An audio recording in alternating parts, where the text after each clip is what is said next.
In Japan, a resume is written in the standard form and it can be purchased from a stationery store. This video explains how you can write it correctly, following a few key points. Resume forms are sold in any stationery stores in Japan, but you can also download it for free from the Ministry of Health, Labor, and Welfare. A link is posted under the video if you want to take a look at the form yourself. The first thing you notice is the date of birth and gender sections. In Japan, it was common practice to discriminate against age and gender for position. However, the law was revised and this practice became illegal since October 2007. It also became voluntary to fill in the gender section since July 2020. Therefore, you don't have to fill in gender section, but you still have to write your date of birth.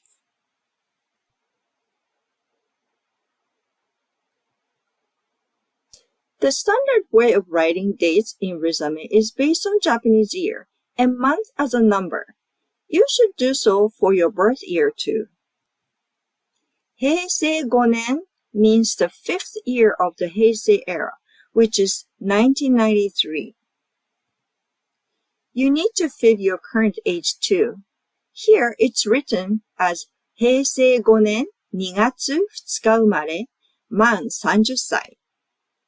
Man means that you have fully reached this age instead of you will be that age this year.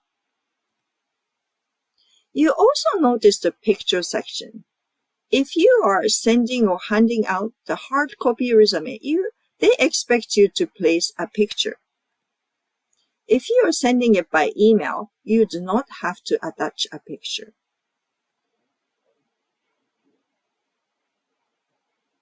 Since kanji characters have many ways to read it, Japanese people don't know how to read names of people who they just met for the first time, or the name of places that are not well known. Therefore, they require you to write furigana, which is the reading of the kanji characters. For example, if your name is John Yamamoto, then write your kanji and katakana name, then write in hiragana above in the furigana section. Do the same for the address, but you shouldn't write furigana for the numbers.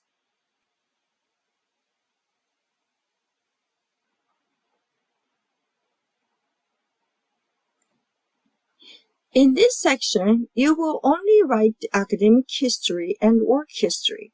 Since the number of lines you can fill is very limited, you may not be able to write much other than the name of your school and workplace. However, you are allowed to attach a separate sheet for this section if you need more space. First, write gakureki to indicate that you start writing about your education. Make sure to write the Japanese year to say when you started the university. Then, write when you graduated. In Japan, the name of university you graduated from and the name of the company you worked for are more important than what subject you studied or what position you held. Japanese people value the general academic standard of the university or the reputation of the company. Again, make sure to write shokureki to indicate that you are writing about your job from here on. Write when you started your work. If you left the employment, you can write as due to personal reasons.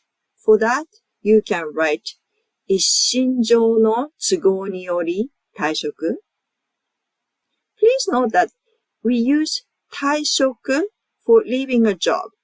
It can mean retirement, but we use this word for any situation when you leave a job.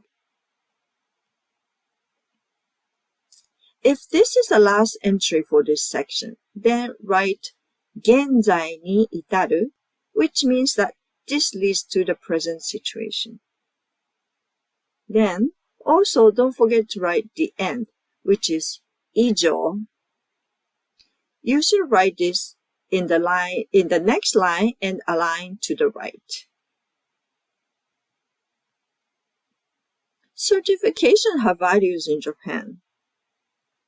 There are many different certification exams you can take to obtain variety of certifications. It's good to have many certifications. 免許 means licenses. 資格 means certifications. If you have any, write here.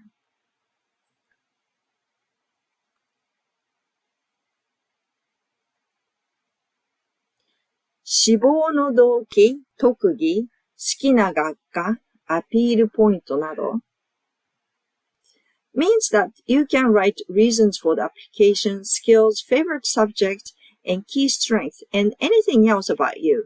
Since resumes are mostly used by students to apply for the first full-time job upon graduation, or applying for a part-time or temporary job while studying, it makes sense to have favorite subjects.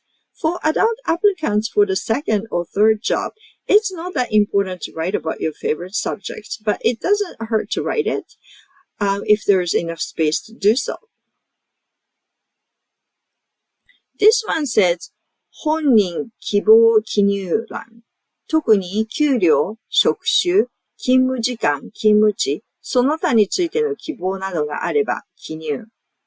It's asking you to write your desired work conditions if you have any.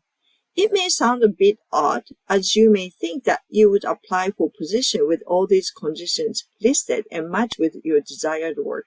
But in Japan, people often apply for a company, not for a particular position, especially those who newly graduated. So this makes sense in that situation, but you don't have to write anything if you don't have anything particular to say. I hope this video helped you to write a good resume in Japanese. Don't forget to click like and subscribe.